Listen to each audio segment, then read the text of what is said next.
Hello again, everyone. Todd Michael Putnam here, just bringing another table build. This one here, I'm just basically trying out the my ice caverns from Caverns Deep from Dwarven Forge again. But I also got to add some stalactites from the Skyless Realms Kickstarter, which was supposed to be meant for the Underdark. But I had them painted up to try and be more like ice columns, like in the Planet Hoth type scenario. So, and I'm just messing with trying to, blending is really the biggest thing that I'm working on.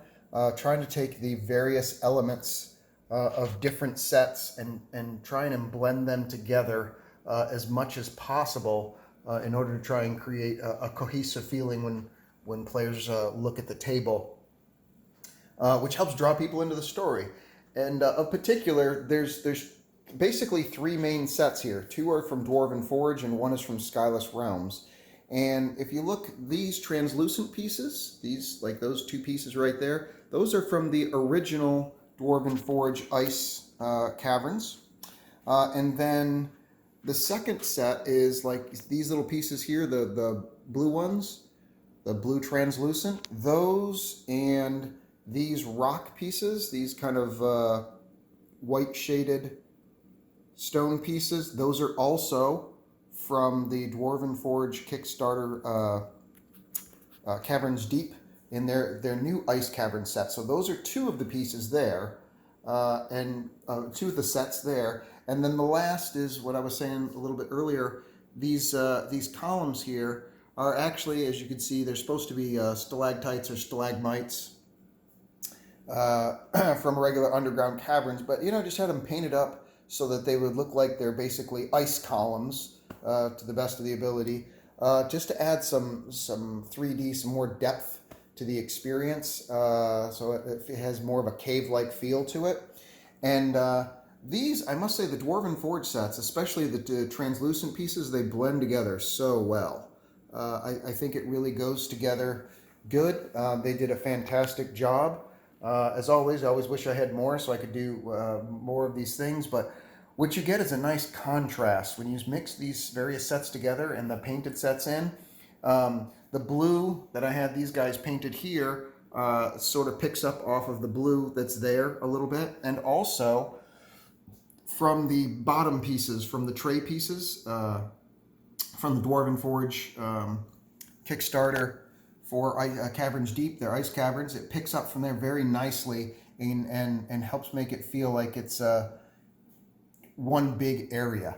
Obviously, it's not perfect, but it's close enough, and especially when you're standing from 3 feet away or so, it blends well enough that you're like, oh, okay, that's all.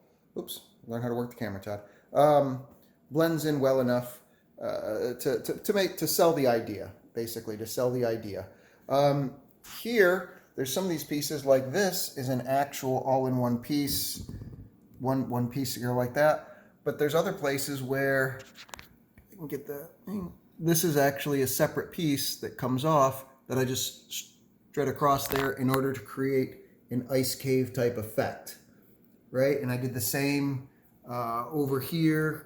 Here we go. If we come down, that top piece is actually a separate piece. And put through, and it just, when you throw it all together like that, does a really good job of selling a natural ice cavern type experience. So that's the biggest part of for setting that together. Of course, as always, as I say, my secret sauce is the battle mat. This particular one, I want to say I got from Noble Knight Games. I could be wrong, but it's just a standard wintered one. I actually ordered another mat. I can't remember which company to. But I'm sure I'll use it in the future. Another ice mat, which has more blue tinges to it for the snow. And I think that's going to make this even much more cohesive, bring it all together even better. So in the future, I'll probably be using that mat whenever it arrives, probably 3-4 weeks from now or whatever, and do that. The snow pieces here I got from exclusive terrains for you, or of course you can always craft them yourself. Certainly there's plenty of tutorials on how to do stuff like that. And then the trees are from Department 56 from Snow Village. I got those on eBay, and they're porcelain, so you got to be really, really careful with them, because if you drop them on the tile floor, that's it. It's all she wrote. It's done and over with. But for the moment, these are the best snow trees that I can find. They do a good job of selling it. There's a variety of types of them, it really just adds that vertical component to the table. Everybody talks, of course, about building 3D table designs and whatnot. This is the kind of stuff that helps bring it up to the next level. Things that are significantly higher than the height of the characters themselves is what gives it that feeling. So there you go. That's it. That's my Ice Queen table, and I hope you enjoy it.